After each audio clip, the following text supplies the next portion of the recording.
Okay, it's 11 a.m. here in beautiful Chicago. We're having a lovely fall day, and I want to welcome everybody to our Neuroscience in Education webinar series. I'm Betsy Hill, President and Chief Operating Officer of the BrainWare Company, and I'm very excited to be bringing you some case studies of schools that have implemented BrainWare SAFARI for students receiving resource services today. A couple of housekeeping matters first. Everyone participating in the webinar today is in listen-only mode. We do and welcome, in fact, we encourage questions along the way, and you can pose those questions by typing into the chat window. So hopefully, I haven't seen much chatting going on so far, but hopefully everybody can find that. And just as questions come along, type them in there. We will be checking on your questions as we go through the presentation and also at the end. The next thing is we are happy to share our slides from this presentation. So anyone who is attending today and who provided their contact information will be automatically receiving a copy of the slides. If you're not sure whether you did that, I'm going to provide my contact information at the end, and you can email me to request a copy. If you are watching this as the recorded version later, of course, you can also do that, and we're happy to provide that as well. We're also happy to provide a certificate of participation for those today who wish to have it for continuing professional development credit. And we're going to provide that information. Actually, if you just type into the chat window and just say certificate, then we will know that you want a certificate, and we will take care of that. And last but not least, we are recording our session today, so it will be accessible later, usually within 24 hours or maybe even later this afternoon. So if you have colleagues who weren't able to be here today, or you'd like to have see it, or if you want to review it again, that will be available to you, and you will have the ability to receive that link and view it later or share it. Okay, so here's our plan for the next hour. We're going to talk a little bit about cognitive skills and the role they play in learning to read, learning to do math, and academic performance in general. This may be familiar to those of you who have attended some of our previous webinars, but it's an important foundation for what we're going to hear from the educators who work in the schools as the subject of these case studies. We'll also provide a very brief introduction to BrainWare SAFARI, the cognitive skills development program that was used in these school implementations. And finally, we'll get into the case studies themselves, and I'm really pleased that we have two of the implementation leaders on the webinar with us today. Curtis Bomer is a speech and language pathologist who worked with the Harbor Beach Community Schools as part of his role with the Huron Intermediate School District. And we also have Ann Budison, who is Director of Education for Glenwood Academy. And we'll be introducing them and hearing from them shortly. So when schools and districts are measured, it is often largely on the basis of how well their students read and do math. There may be some other things as well, but of course, literacy and numeracy are at the top of the list, and here also the foundation for anything we do pretty much academically. So they're at the top of this pyramid, and we do that to make a point. While reading and math are often considered basics, we do, as educators, acknowledge concepts like reading readiness or readiness to learn certain kinds of math concepts. And so we have to really consider sort of what the underlying foundation is for reading and for math. And this chart shows some of the key aspects of that foundation. At the bottom of this pyramid are a group of cognitive skills that we call foundational. And these are the basic ways that information gets into our brains from the outside world. It includes skills like attention, visual processing, auditory processing, processing speed, sequential processing. And all of these happen pretty much at a non-conscious level. It's great if they're working well, efficiently, and accurately, but I imagine each of us could probably name a student or two whose attention skills aren't as good as they could be, or who works at a very slow pace, who doesn't seem to get things until, after everybody else has sort of moved on. So these skills are, because they deal with getting information into our brains, absolutely critical in those first stages of the learning process. On top of that are a group of cognitive skills that are now being referred to as executive functions. And I'm finding that most educators today are familiar with the term executive functions and understand that they're important because they're so highly correlated with academic performance. And the core executive functions, as we're showing here, are working memory, which refers to our ability to hold information in our mind while we manipulate it. Inhibitory control, which is our ability to stop ourselves from doing something we otherwise would. It's pretty self-explanatory. But in addition to that in-the-moment inhibition, it's also about being able to defer gratification, for example, over a longer period. And then cognitive flexibility refers to our ability to adjust our mindset when the rules of the world around us change. So when we have a mental model or we understand things a certain way and then we find new information that requires us to rethink that, our ability to shift and to apply that to everything else is all about that cognitive flexibility. And then the next tier represents a set of cognitive skills that are also executive functions, but we can call them higher order executive functions. Skills like reasoning and problem solving and planning. And these all, of course, sound a lot like the 21st century skills and also the kinds of things that typically appear on the list of what it takes to be successful in college or in the workplace. And indeed they are. And of course, we want to get all of our students to the level of functioning well with those higher order executive functions. But it turns out that all of these skills are actually part of what it takes to be successful in learning to read and learning to do math. And we'll talk about that just a little bit more. If I were to ask most educators what the basics of reading are, I would hear typically something like decoding and fluency and comprehension.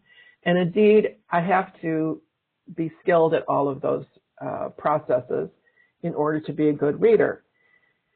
But they're not necessarily the most basic. In fact, there is no decoding part of our brain. In order to decode, we have to have a bunch of different processes working all together at the same time in cooperation in order to decode. So if my sustained attention isn't very good, or I can't visually discriminate in fractions of a second between a B and a P, or an M and an N, or I can't keep the letters in the right order when they come into my brain, obviously decoding is going to be problematic.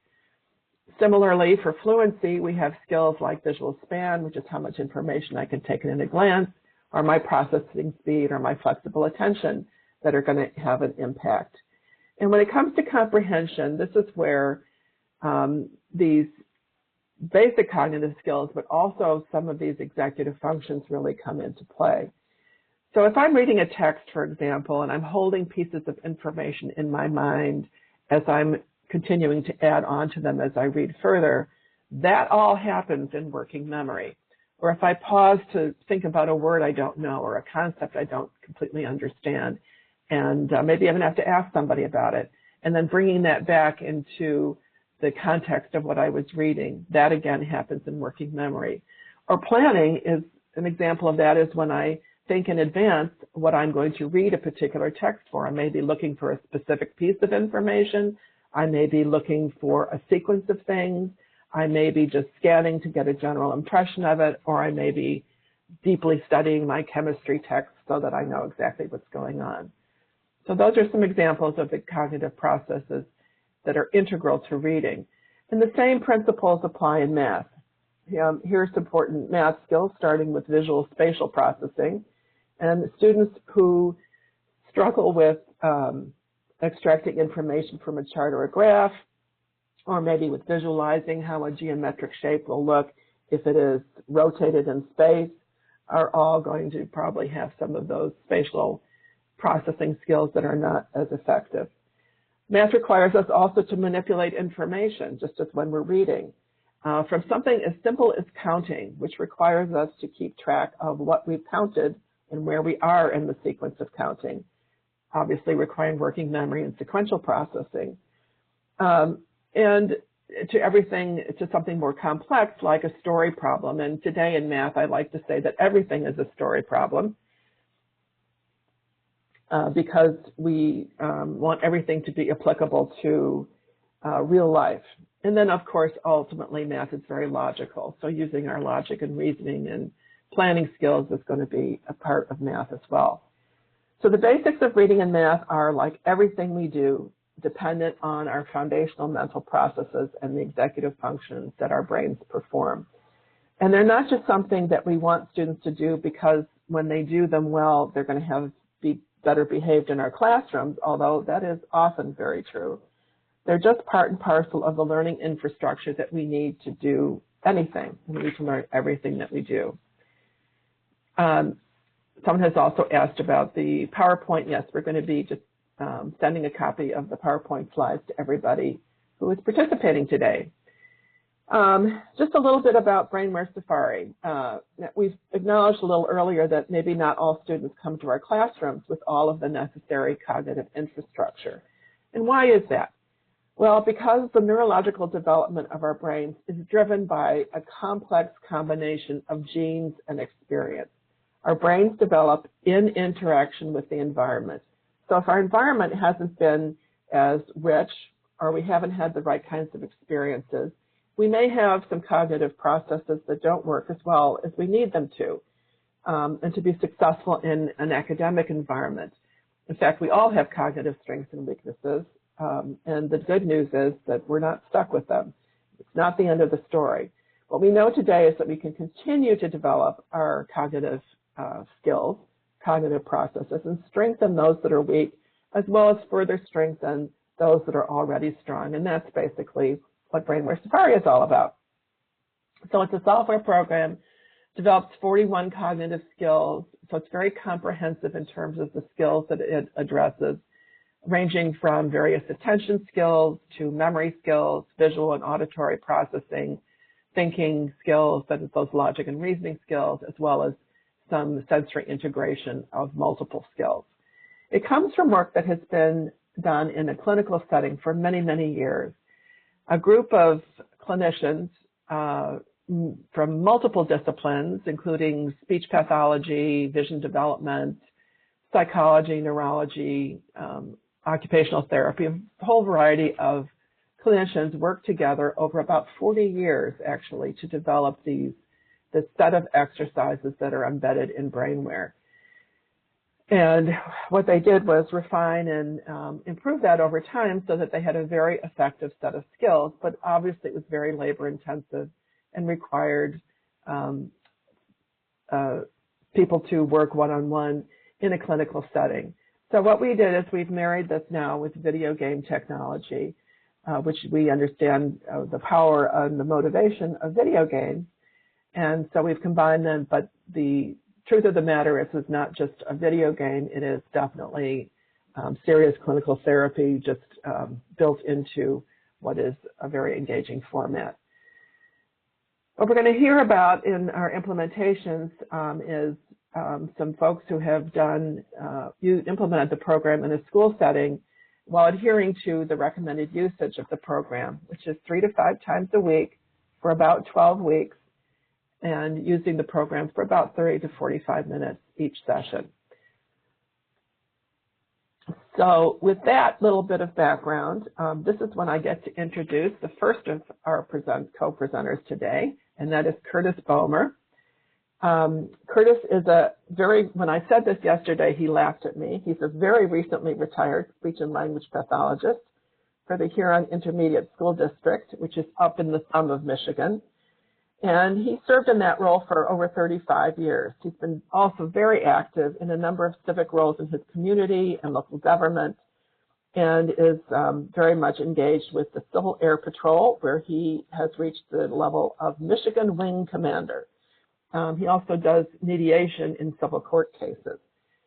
So Harbor Beach Community Schools, and this is a picture of the lighthouse in Harbor Beach, is like most districts, an area that has a variety of different kinds of families and students and needs. There's some extremely rural parts of, I don't know why that changed there. Oops. Trying to get back there. Students in needs, and In fact, I remember that the superintendent would often he said he would start his day milking cows, so that's the rural part. But a whole variety of students, from affluent to poor, from learning easily to those who struggle. So Curtis, I want to really welcome you this morning and thank you again for joining us. Thank you, Betsy. It's my pleasure to be here. So where did the idea come from for us to use BrainWare? It was shortly after BrainWare SAFARI hit the market and was on the internet. At Christmas time, I was doing some research to see what I could find to help some of my language delayed students. A number of years before that, as a group of speech pathologists at the intermediate school district, we had found another program and had tested it out, but it was expensive and didn't give us the results that we wanted. So when I came across BrainWare, I was pretty excited. And the claims that were made in the original study were pretty outstanding. And I got to thinking about it, went to school in January and chatted with the superintendent and the elementary/middle school principal. The principal was not very excited, pretty dubious, and had absolutely zero buy-in in it. The superintendent, on the other hand, a person who liked to think outside of the box, and said if we could duplicate these results, this would do wonderful things for our students. And so we came up with the idea that I would offer an after-school 1 hour a day for 4 days a week, Monday through Thursday session for about 12 weeks. And that's where the idea came from, and how we started it. We had the teachers nominate students, our youngest students. We had 2 in second grade, and we went through, I want to say 9th grade when we did the original study. Teacher buy-in, they're the ones who picked the students, so they were rooting for their kids, but they really had no idea what we were doing other than just playing video games. They kind of were wondering how I was going to be teaching math and science and reading.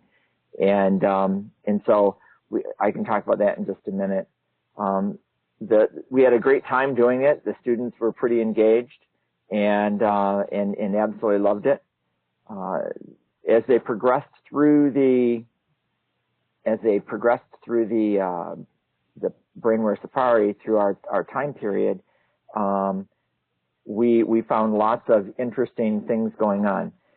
Probably one of the most interesting aspects was that the junior high science teacher came down and said, Curtis, how are you teaching science? Because I just have this student that I was working with who got an A on his science test, and he has never received an A in his entire school career. He was a solid D, sometimes C student who had just kind of been passed along, and he had received an A on a science test. And I told Phil, I said, Phil, I'm not teaching science. We're playing video games and doing cognitive training. And so we invited him in to see, and he was actually the first teacher to come down and see what we were doing. And he was just amazed. So then we chatted with the student because Phil had not talked to him at that point. And we told him that he had gotten an A, and he was one of the most excited kids I've ever seen. Because again, it was the first A he had ever gotten. And we asked him what was different, what did he do different on this test than he's ever done before. And he looked at me and said, well, Mr. Bone changed the way he taught. He was slower when he was talking, and when he wrote things on the board, he took his time, and I was able to put them down in my notes, and I understood what he was saying. And then when I went back to study my notes, I could remember him because Mr. Bowen did a better job of teaching. Now, Mr. Bowen had been teaching for nearly 30 years at that point in time, and I know that Phil did not slow down his presentation or change the way he was presenting. What it was is that that particular student had progressed far enough in the program that he had actually started changing the way his cognitive ability to think was prior to that. He was able to coordinate his auditory and his visual and his memory, and that's what changed for him. In fact, the end of when he finished the program early because he had finished all of the levels, and he was one of the few students at that point in time, I think, because we were early enough, that had ever finished all of BrainWare. And you'll see his results in a few minutes. But he went on to graduate high school 5 years later, and was one of the top 5 students in his class. So it was an exciting time period when we did that. After the results came in, the superintendent had us do a couple of more students during the school day, and then we did one student at the very end of the school year that moved over into the summer. The following year, all of the special education students and students that were scoring in on local assessments in a particular area that were low, all went through BrainWare. In the year after that, the superintendent implemented BrainWare SAFARI for the entire school district, beginning with 3rd grade.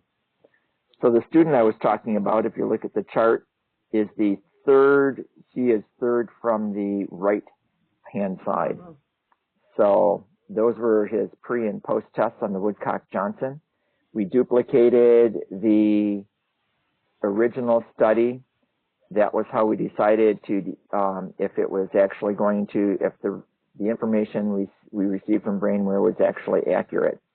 And what we found was that we not only had the same results, our results were even better.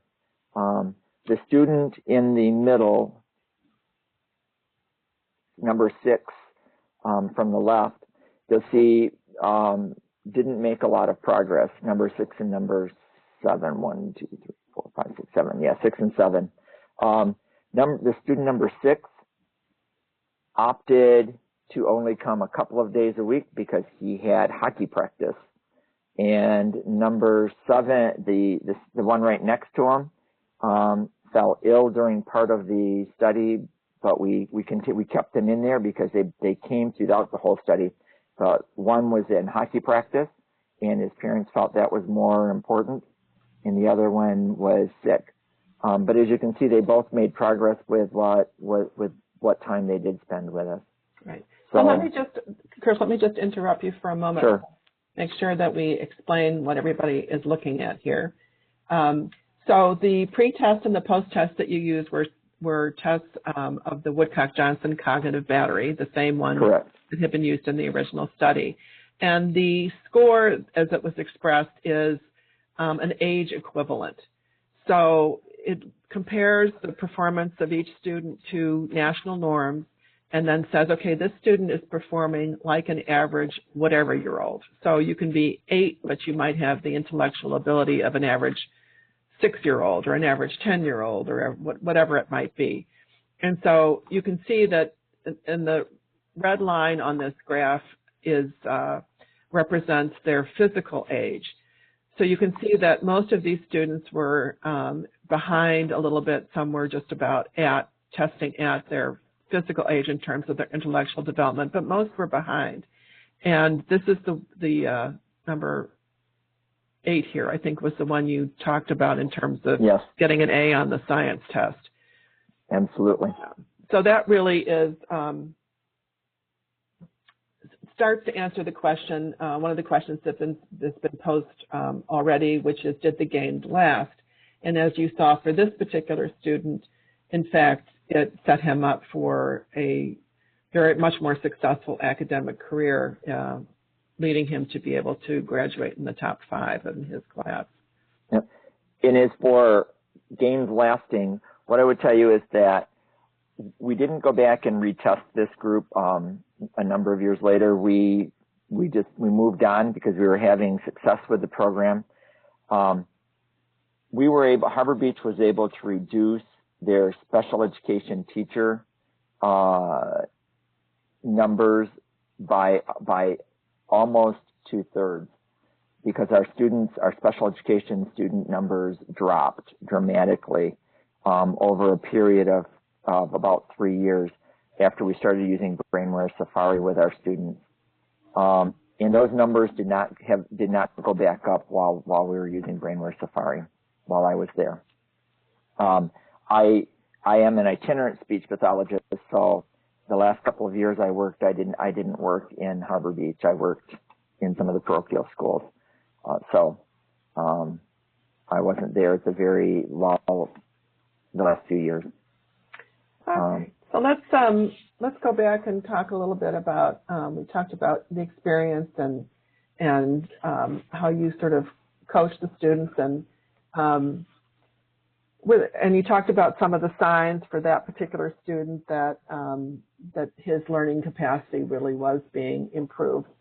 Absolutely. Did you see that with others, and did the teachers start to see the difference as well?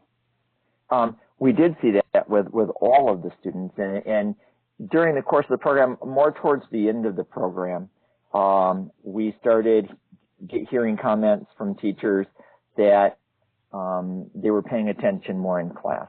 They weren't in trouble as often, and their grades seemed to be slowly improving. And what we pointed out to the teachers was that we weren't going to be working on academics. We're going to be working on cognitive skills. So the students were, for the most part, were all low-performing students to begin with in the study, and so they still had some academic skills they had to learn.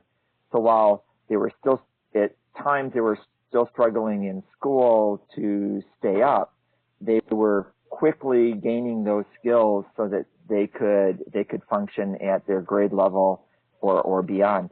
The second grade teacher in particular commented on the fact that she did not believe that if her two students had not taken BrainWare SAFARI, that they would have been moved to third grade.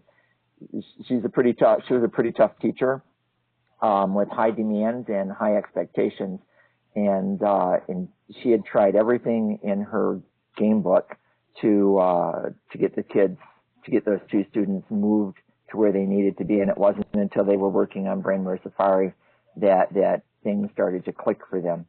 And I like to tell the story about, at the end of the year, we had an 11th grader that the superintendent came to me about and said he's one of the top kids in the class, in his junior class, had taken the ACT and had scored 20, 22, 23, right in there on his reading and now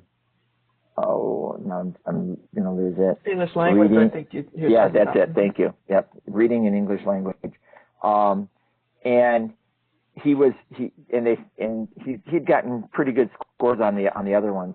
But they couldn't figure out why he was scoring so poorly on his reading and ELA. So they wanted to know if BrainWare SAFARI would help, and we hadn't had enough experience to make that determination. So we did what we had done with our study group. We pre-tested him, had him do BrainWare SAFARI. He volunteered and came in because it was at the end of the school year. He started in school, and then when school was out, he came in 4 days a week and worked on BrainWare SAFARI. When he was finished with his time in BrainWare, he gave me a call. We went back in and post-tested him. And when we did the results, I was pretty disappointed because there was absolutely no change in any of the subtests on the Woodcock-Johnson cognitive test battery. And so I went to the superintendent, showed him the results, and said, I don't think it did any good. In that fall, he came back in, he'd taken the ACT again, and his scores in reading and English language arts were at a 32. He had made a 10 and 9-point jump on the ACT. And what we found out later was that while he was one of our best students in his junior class, he spent a lot of time studying and a lot of time rereading and making sure he comprehended what was being said. No one at school realized that he took so much time to do that. And so what we surmised from the results on the ACT is that he already had high levels of individual cognitive skills, but they just were not communicating well with each other. And by taking and doing BrainWare SAFARI, the different portions and different parts of his brain and the cognitive functioning started to communicate differently, and they started to communicate more effectively.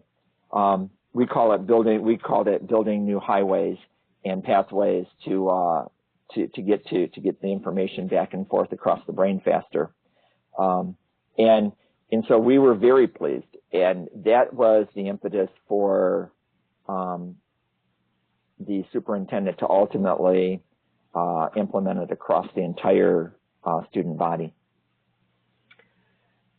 Yeah, that was quite a fascinating experience with both with the initial group that you put through the pilot, as well as some of the anecdotes from some of those older students, obviously who were in those cases, high achieving, but not achieving altogether what they wanted. We've had a couple of questions that have to do with the identification of the students.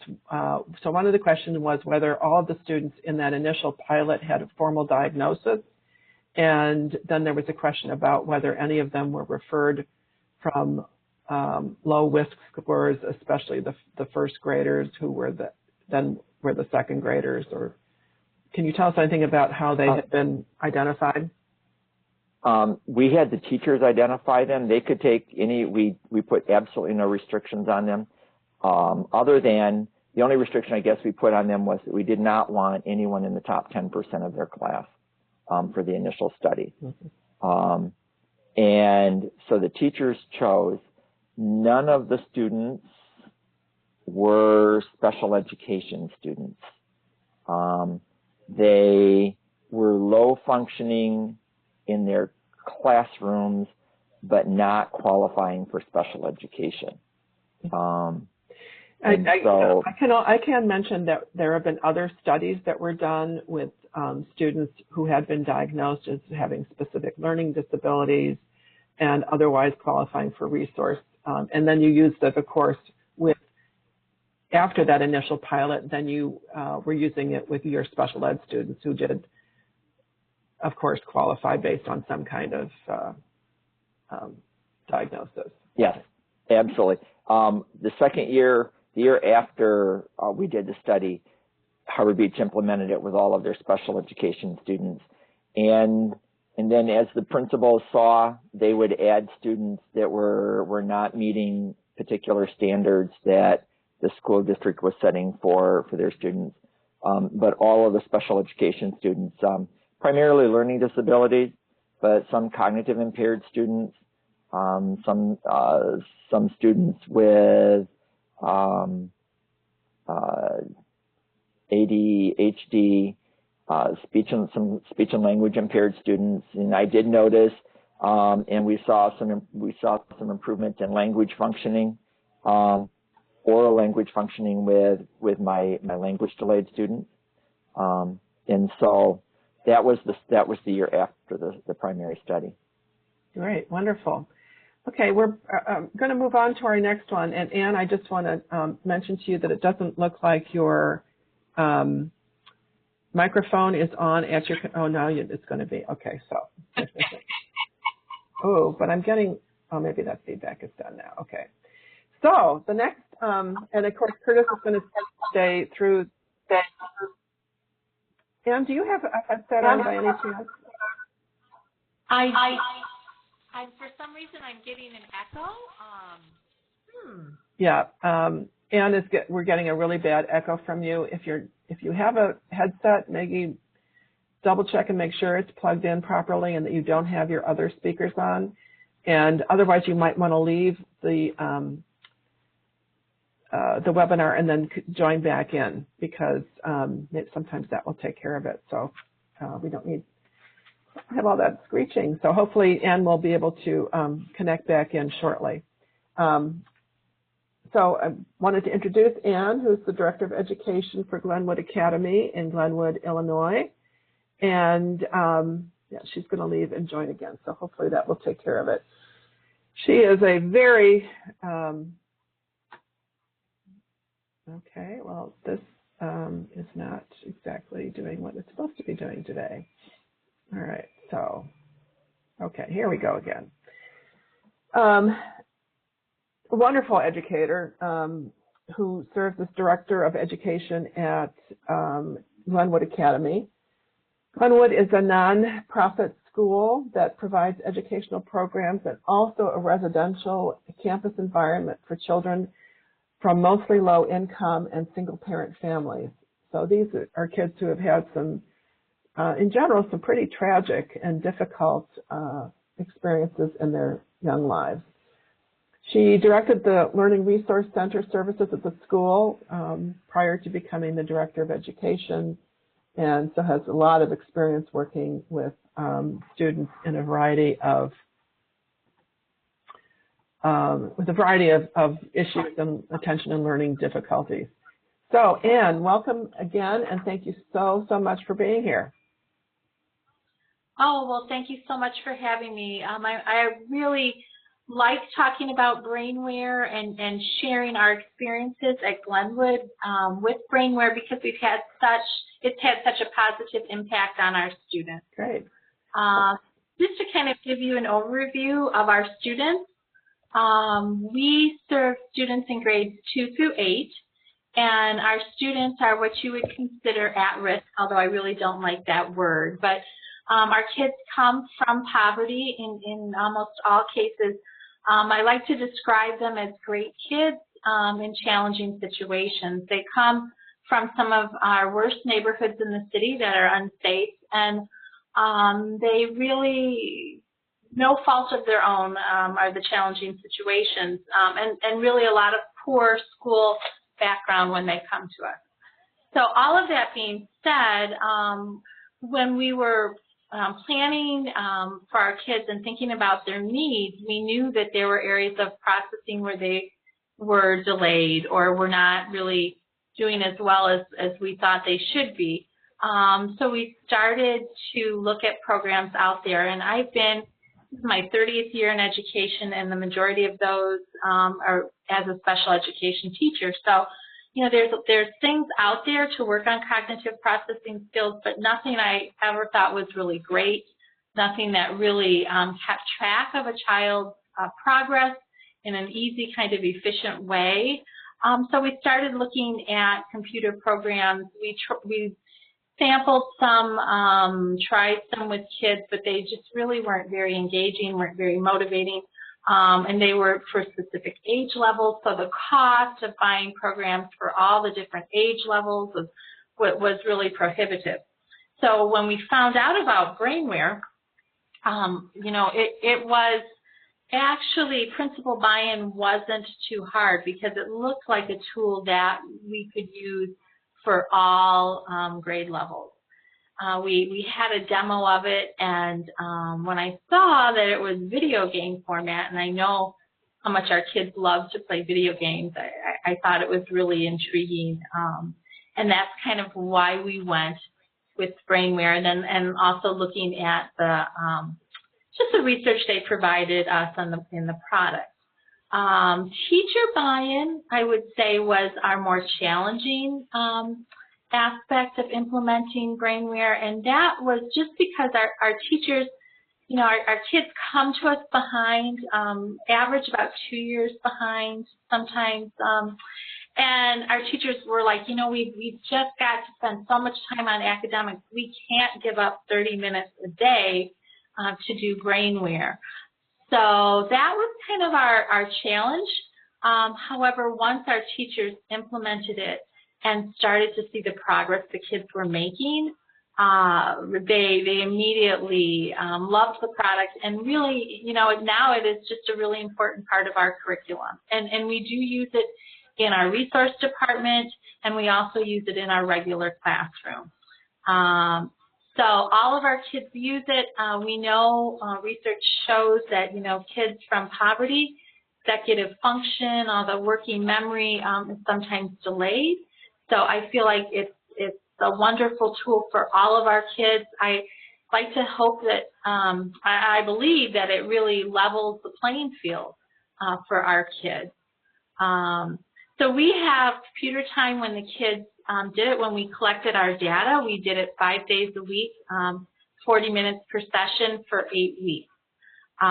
Just an interesting side note, some of the teachers were a little concerned that the junior high kids would not be as engaged. They totally were. They loved it. It became quite the competition, too, between them of who could pass the most levels.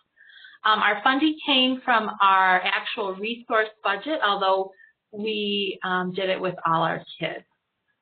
We used subtests from the Woodcock-Johnson, and also we did some academic tests, and we included reading fluency and math fluency. You know, the students, so when you talk about coaching, our students really loved keeping charts, and we still keep charts of levels passed. You know, again, it's just a fun way for them to see their progress and compete with their classmates in a positive way. So this is, we're going to, of course, share some results again. And this is a somewhat complicated chart. There's a lot of information in here. So the original student body at the time of this was 96 students. So what we've done is divide them up into grade levels here. You can see along across the x-axis 2, 3, 4, 5, 6, 7, 8. So those are what you're seeing is the averages for each of the grade levels. And we're looking here at grade equivalent rather than age equivalent, although it's obviously a very similar concept, and although they're normed differently in the Woodcock-Johnson. But grade equivalent is what traditionally Anne and her colleagues would look at when they tested students. So what you're seeing here is the results on the pre-test and the post-test, both for the cognitive tests that were administered as well as for the academic tests. And the academic tests, as I recall, I think as Anne said, were reading fluency, math fluency, and also writing fluency. And what you can see here is that the students all improved both cognitively and in terms of the level of their academic performance. That the older students, of course, were performing higher and also had some pretty dramatic increases. And what ranges from, in terms of the cognitive, ranges from a grade equivalent and a half for second grade up to 3 full grade equivalents cognitively for the 7th graders. You can also see that the cognitive growth seems to lead the academic growth, and that's really what we would expect. Curtis talked about this when he was making his comments about how cognitive skills are developed and then students have a greater capacity to achieve academically, to acquire the skills and the knowledge that maybe they were behind in. And that's sort of what we're seeing here. So, Pam, what were your thoughts when you saw these results? You know, I was so encouraged that really when you think about the short amount of time we invested to see such dramatic change in our kids, and to actually hear our kids say, you know, learning's easier, or I'm understanding this subject better, or I'm able to remember things for a test. It all really came together. And I think when you look at our younger kids, that the growth is not quite as strong, although it's very strong. They weren't as far behind as our older kids. It really was great for those 8th graders because, you know, they're getting ready for high school. And those are skills that they really need to be successful as they continue on in high school. Right. So what other kinds of recommendations would you have for a school who is considering implementing the program? And maybe you could talk also about some of I know you've had some specific students that you've had some experiences with that really stand out, and you talked particularly about students with some attention skill issues. Right. Maybe you could also refer to those. Sure. I think that all of our students benefited, and all students do benefit from the use of BrainWare. But I really noticed for our ADD students, it was really a tool that helped them improve their working memory, executive function. We know that that's an area where ADD students, ADHD students really struggle. We had some kids that would come to the resource room and want to do it, ask to do it first thing in the morning. And I think what it was a way to help them center themselves and become focused. And the teachers, when the students were doing this and doing BrainWare first thing in the morning, the ADHD students, they noticed right away, wow, Johnny's coming to class a lot calmer, his focus is better. And so those kids, they did the program throughout the entire year, and it really did make a difference in their ability to focus in the classroom. A very concrete, you can just count the decrease or notice the decrease in detention or the write-ups so on their being off task. So it was a really great tool for them. Okay, so we've had a couple more questions, and that have to do with any other things you might have been doing, like movement. I know movement was something that was incorporated in the clinical exercises, along with the other skills that were, or exercises that were translated into BrainWare. BrainWare SAFARI itself does not include any gross motor movement, but did you do things like that, or either you or Curtis, or you were just really using BrainWare as it is at the time? We really didn't incorporate any movement type activities. Our kids do have PE or therapeutic rec every day, but we didn't really incorporate it into our use of BrainWare. Yeah, and you were doing that both anyway. That was just part of your program. Right. And Curtis?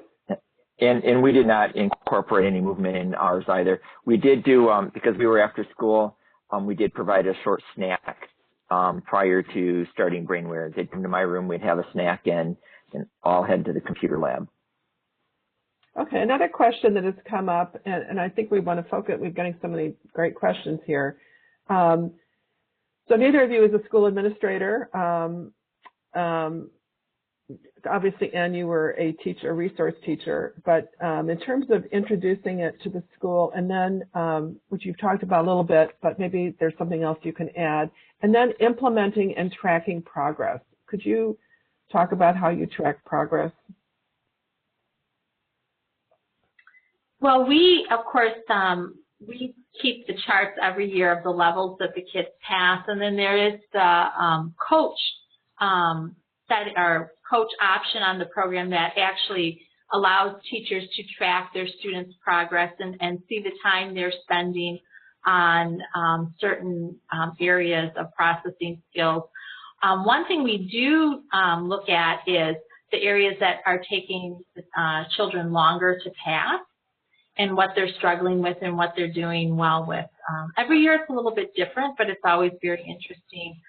That's a really important part of the program, having that ability to see the kids' performance in that coach function.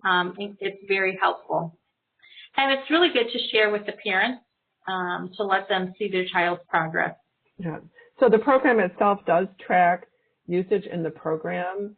We do call it the coach view, as Anne was referring to it, and it allows you to make sure that they're on track and doing the number of sessions that we want them to have, as well as, as Anne expressed it, checking and seeing where they might be struggling. So there's a good bit of information that's available.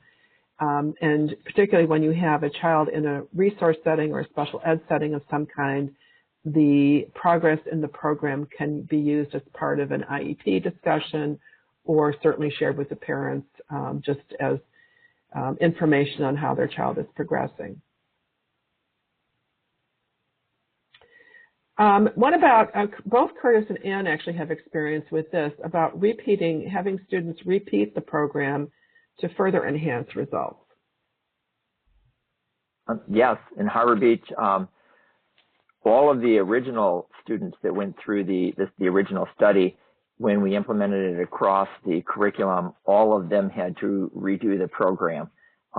There were no special opt-outs. And we actually had students in the high school, after they'd been doing BrainWare for a couple of years across the curriculum. The first year they implemented it across the grade levels, everyone did BrainWare. And from that point on, it was only new students, and then all of the third graders were taking it. They'd done it for a couple of years, and a couple of high school students said, you know, we're always going back and rechecking our concepts from what we've already learned, and we're redoing those on a constant basis. And they actually asked if they could redo BrainWare just to see if that would help them further. And so that's when we did that. It was never a formal part of the program, but if a student requested to do BrainWare a second time, then they were allowed to go in and redo BrainWare. But that's the only time we redid it. We do it every year, and with all of our kids. And some years we've let them continue where they were at in the spring, the following fall, and other times we've started them from the beginning. It's really interesting. The first time we did it, I thought, how are they going to feel about doing the program again? But because of that computer game format, I mean, they love it, and they just jumped right in. The year that we did not start everyone over from the beginning, there were some older children that, you know, really wanted to start from the beginning and kind of have like a challenge to see who could get through the most, but they wanted to start from the beginning. I see pros to doing it both ways, but I just feel like it's such an important tool for our kids and the population that we serve, that we do it every year, and the kids, they enjoy it. They look forward to it. Yeah, I think there's a variety of approaches on that. I think that people do, particularly if you have students who have had some struggles or are have a special ed accommodations and things like that, that people often will have them do it again a second year, and typically they get quite a bit further in the program and there is additional benefit. I don't know that that's true necessarily for everybody. I think that the example of the student that Curtis mentioned earlier, who did it one time and got 9 and 10 point increases on his ACT, that's someone who is going to really excel in school and can probably move on and maybe not come back to it. But that's something that can be a benefit. So both of you talked a little bit about introducing the program to the schools, but we're getting another question on that. So perhaps you could come back and address that again, especially maybe if you're, and you were working within the school, but Curtis, you weren't. Maybe you could talk about how people can approach schools and what you think sort of the key messages are that help get buy-in. Yep. You know, like I said earlier, the superintendent was someone who liked to think outside of the box. The principal was someone who just needed proven results, and she thought the BrainWare sounded a little too magical and overpromising. I think what really caused the buy-in for both of them ultimately was that when we did the study, I offered to do the study after school, so there was absolutely no cost to the district as far as personnel went. They still had to purchase the program. for the study, and they were willing to do that. And then it was a matter of results. And if you can do a small group and you can show results, you'll have buy-in right away. The principal was on board as soon as all of the results came in. And then as they worked with expanding that small group that we worked with to 3 or 4 other students during that school year, and then to all of the special education students, it's a matter of having, I think when you approach an administrator, having your ducks in a row, saying, this is what we need to, this is a program that we need to have, and these are the reasons why, and this is what it'll do. And anticipate those questions that they're going to come up with. We met for about an hour that first time to go over, what it looked like. And I had already contacted folks at BrainWare. I don't know if I talked to Betsy that early or not, but I talked to somebody. And we'd gotten lots of information so that I was ready when I walked into that meeting. And it wasn't about, we need to do this great program and this is how much it costs. It was about what the benefits were to the students in Harbor Beach. And that's really what we talked about. And then we talked about implementation and how we could look at that. But I think what actually happened was what sent it over the edge is when I offered to do the study and do it after school at no charge to the district. Anne, do you have any thoughts about some of the ways to explain BrainWare? Often this is, something that, you're based on your school population, you obviously are very focused on kids who have some cognitive needs for development and are very attuned to that. But what are some of the things that are the most compelling, you think?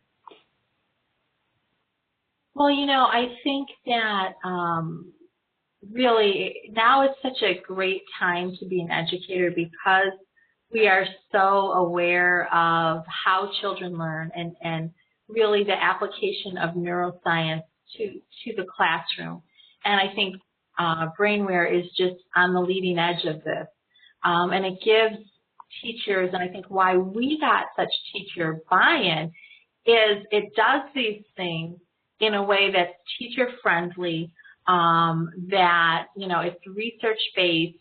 It's, and it used to be for me, I'd have these, you probably remember the kits, the processing kits or the DLM materials. Yes. And, I don't know how really effective all that was, and there wasn't a whole lot of research behind it. So I think the ease of the program, how it keeps track of the students' performance, that it's proven effectiveness. So I think that makes the buy-in or the sell to your staff about using the program much easier. Another thing that just came to mind as you were talking, Anne, is that I read a study recently. It was COSIN and another organization looking at some of the big problems that are, the things that people agree are the biggest problems in education today.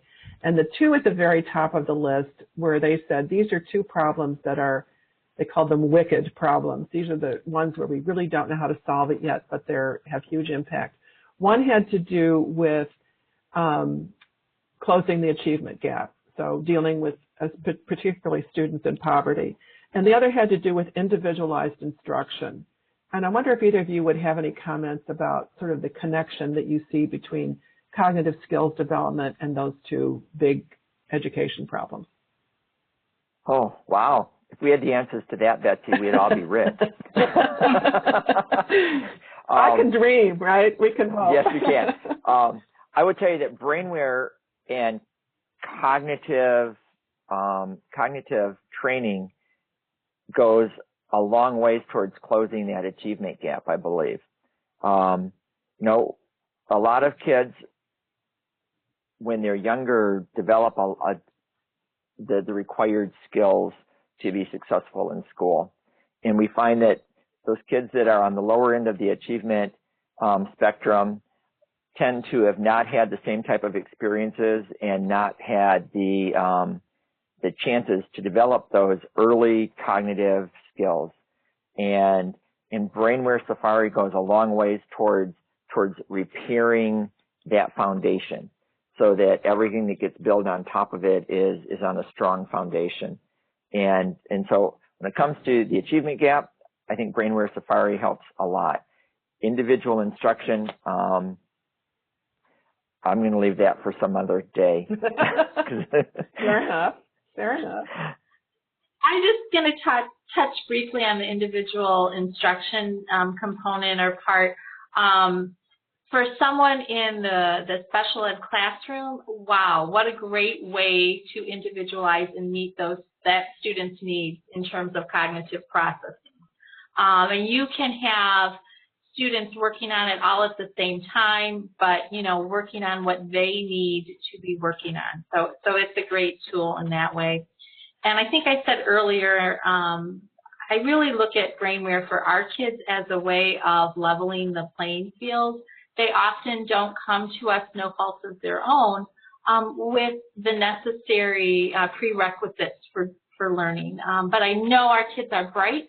I know they have potential, and this is just one way to kind of fill in what they might have missed in their earlier development. Right. Well, we are at the end of our time. I think I wish we had more. I just want to, and I think there are a couple of other questions.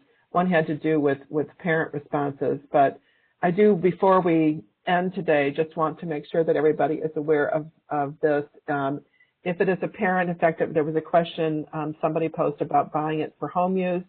We do provide it for home use. If you use the promo code webinar on our website, it will give you a 50% discount on your purchase, and that's valid through October 15th. If you're an educator or clinician, we are happy to provide an evaluation account. I know some of the people on the call today already have that.